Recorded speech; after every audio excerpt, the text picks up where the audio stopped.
Hello, Diane Retail followers. I'm Keith, and thanks for joining me today on a walkthrough of Stony Point Fashion Park, located in Richmond, Virginia. And this is a Saturday morning at 11 a.m., if you believe it or not.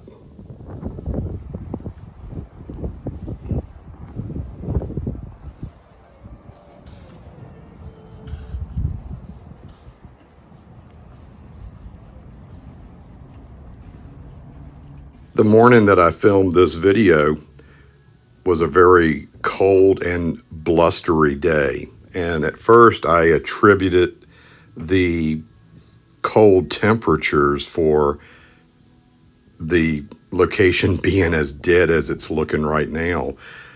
But I'd been hearing for some time from other people who have shopped here that each time it felt like it was more and more empty than when they were here before.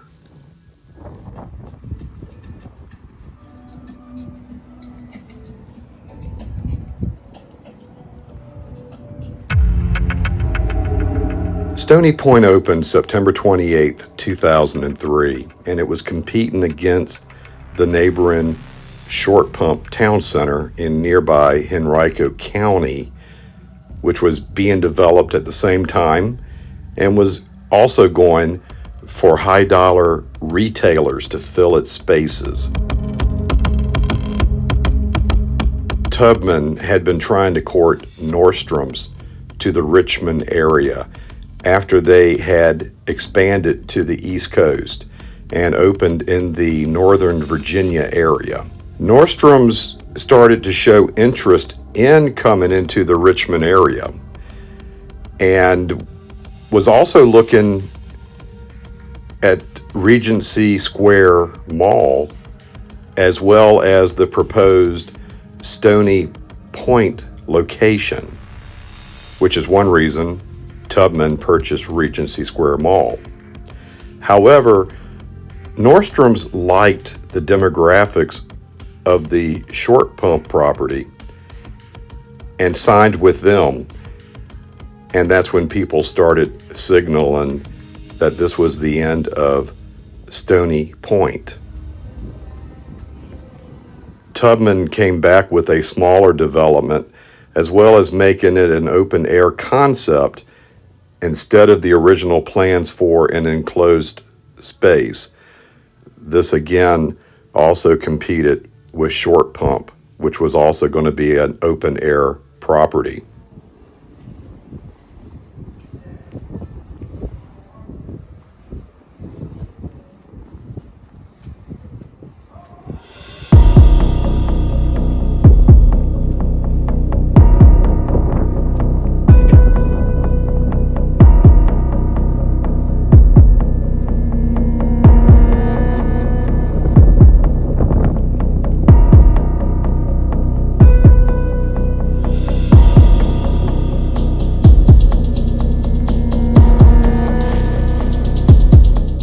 Then Taubman started fighting back dirty, as some people might say.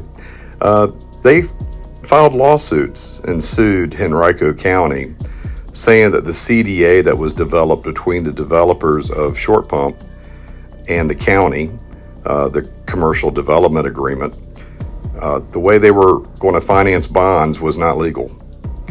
It ultimately went to the Virginia Supreme Court, which ruled against Taubman.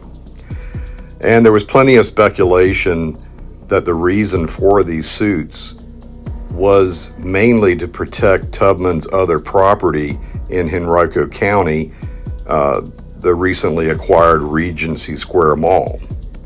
In fact, I did read an article where attorneys for Taubman had pretty much come out and said, yeah, that was the main reason they were suing. They wanted to get as much retail dollars out of Regency Square as they could, so they were doing all they could to delay the Pump project.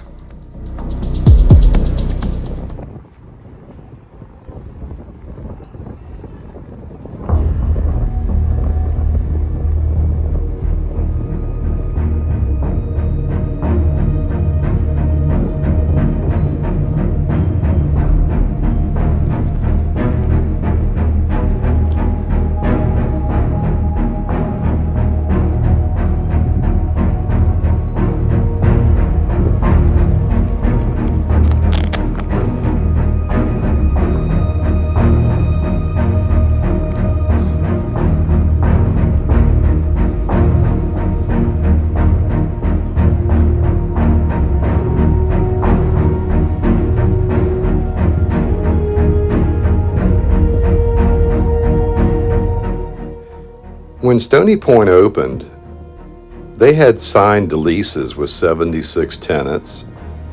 36 of those were new to the region. And they also had 8 committed leases that were not signed at the time of opening. So that was 84 out of 90 spaces committed. Things were looking up for Stony Point Fashion Park. This was also a mall that touted its dog-friendly policy in all of its open spaces. At the grand opening, you had anchor stores of Saks Fifth Avenue, Galen's Trading Company, which got purchased by Dick's Sporting Goods, and Dillard's. Other stores were Anthropologie, Copeland's Cheesecake Bistro, EB Games, Fleming's Steakhouse and Wine Bar, Panera Bread, Starbucks, Build-A-Bear and Louis Vuitton, Champ's Restaurant, Uncle Julio's Rio Grande Cafe, among others.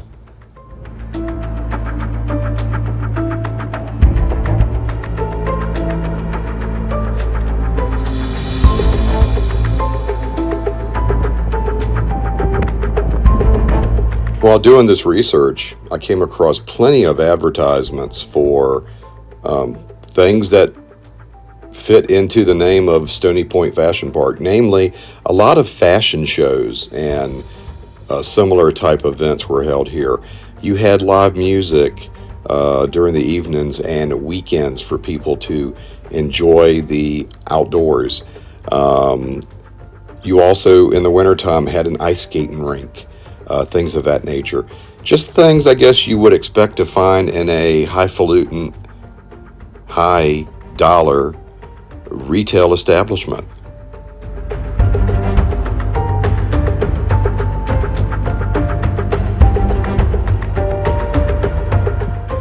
It didn't take long, though, after the opening of Stony Park to start seeing businesses leave. In 2007, Uncle Julio's Rio Grande Cafe closed. 2008, Copeland's Cheesecake Bistro closed. That's now Cinna Bistro. And Dick's closed their humongous anchor store. Then in 2014, Champ's, Starbucks, and Foot Locker closed. It seemed like the restaurants that closed, for the most part, their parent companies filed bankruptcy, and these were considered low-performing locations, and they were shuttered.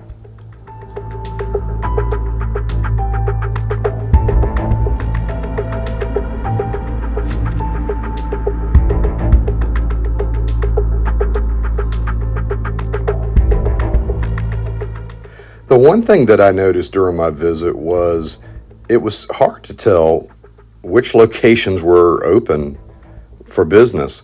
And by that, I mean the hours were all over the place. Saks Fifth Avenue, for instance, they open at noon every day. You have Dillard's opening at 10, although the entrance to the courtyard area I just walked through, that part was not opened when I did this filming. And then you would walk by some storefronts, and it was hard to tell if lights were on and were they open or not. Some of that just seemed really confusing to me.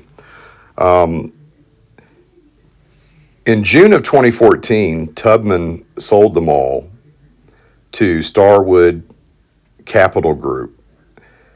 In that sale, other malls such as MacArthur Center Mall in Norfolk and 10 other properties were also part of the deal. Starwood started making improvements to the property and still had some more work to do. But in March of 2020, they defaulted on their loans. It also didn't help that this was during the COVID pandemic and all the shutdowns. Stores such as H&M, Panera Bread, and others shuttered at this time. Several other restaurants left after parent companies filed for bankruptcy. In April of 2022, it was announced that Stony Point was purchased by Second Horizon Capital based out of Boca Raton, Florida. But the bleeding was still going on. During this time, they lost stores such as Louis Vuitton, Betsy Johnson, Hollister Company, and Build-A-Bear.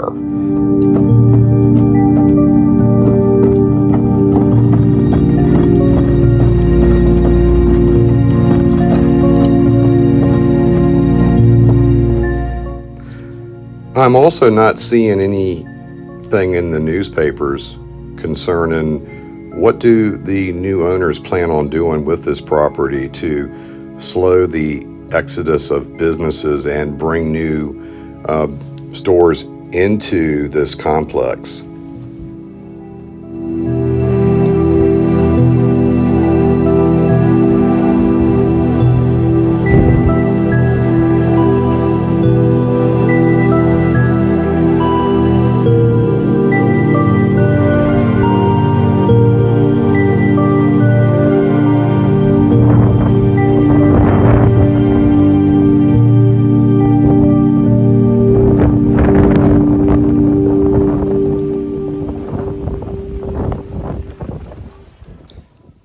Hey, at least the one good thing, there's still Tiffany's. Doesn't look like they're leaving anytime soon. Another reason that Short Pump may be doing better than this location is Stony Point really is secluded. It's not along a major interstate artery, and that may also be contributing to the amount of foot traffic, among other things.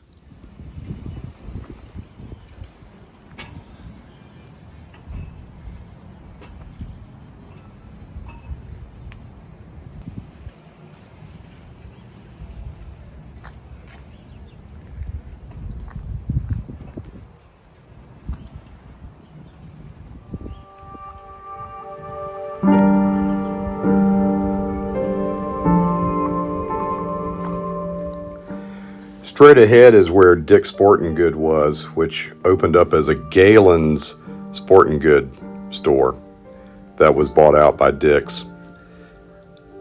It's really sad to see all these empty storefronts, and I really wish I could have gone inside the former Dick's location with all the glass here. I'm sure it really looks fantastic inside.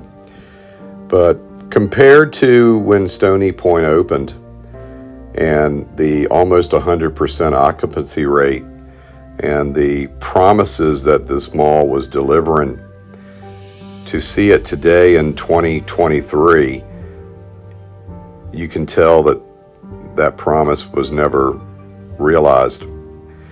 And it's sad. I've always heard Taubman properties are not dull and boring, and looking here at Stony Point, I can see that it's easy on the eyes. It's not something you could say after a while, oh, this is boring and bland. It's quite the opposite. Also, I can't find any information really that there was any major crime here at Stony Point. Definitely no acts of violence such as shootings, for instance. However, there is a tragedy that took place here at Stony Point in January of 2022. Early one morning, an escalator worker was trying to work on the escalator in Dillard's when that individual took a fall down the escalator shaft and was killed. And as tragic as that is, that's the only tragic event I could come across in researching this mall.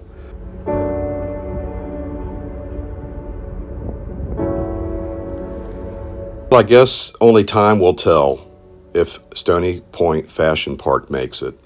And this really depends on what these new owners do. And I can't find anything where they're discussing what they're going to do. But this mall seemed to be at its best when Taubman still owned it and maintained it. Thanks for joining me today for this walkthrough of Stony Point Fashion Park in Richmond, Virginia. And guys, if you love this kind of content, please subscribe to my channel, like this video, and click that notification bell so you'll know when new content becomes available. And until next time, take care, be safe, and we will see you again soon.